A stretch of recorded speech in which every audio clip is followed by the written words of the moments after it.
He and his girlfriend weren't the most romantic couple.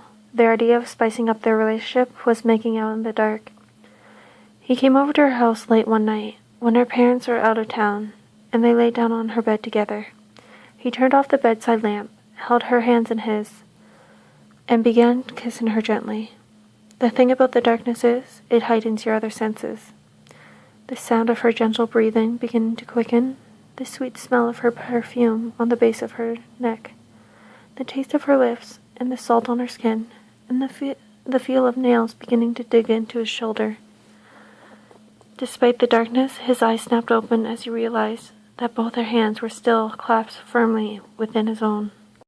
I bolted upright in the bed, not sure what I expected to see, but knowing that something had startled me awake. Moonlight filtered in through the window, and I shivered despite the unseasonably warm temperature.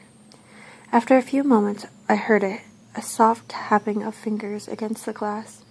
Slowly I turned my head to the window, expecting to see some horrible creature lurking there, with sharp fangs and terrible claws.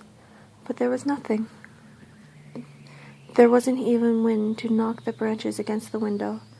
Cautiously, I slid out of the bed and looked out the window, feeling relieved to see that nothing was outside.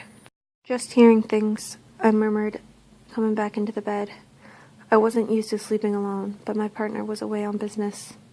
Surely it just had been the change of routine startling me.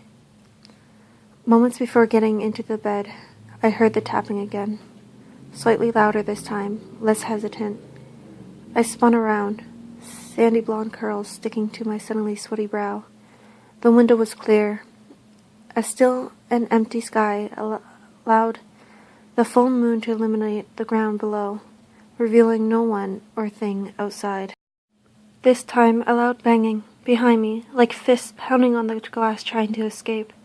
Against my better judgment, I crossed the bedroom to the bathroom, resting my hand against the warm wooden door before pushing gently.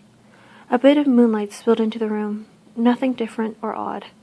Nothing jumped out, but I shivered again, leaned over to light the candle I knew that would be on my left.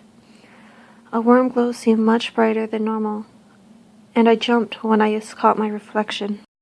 "It's just me," I trailed off as the me in the mirror raised its head, before flashing white fangs and shattering the glass.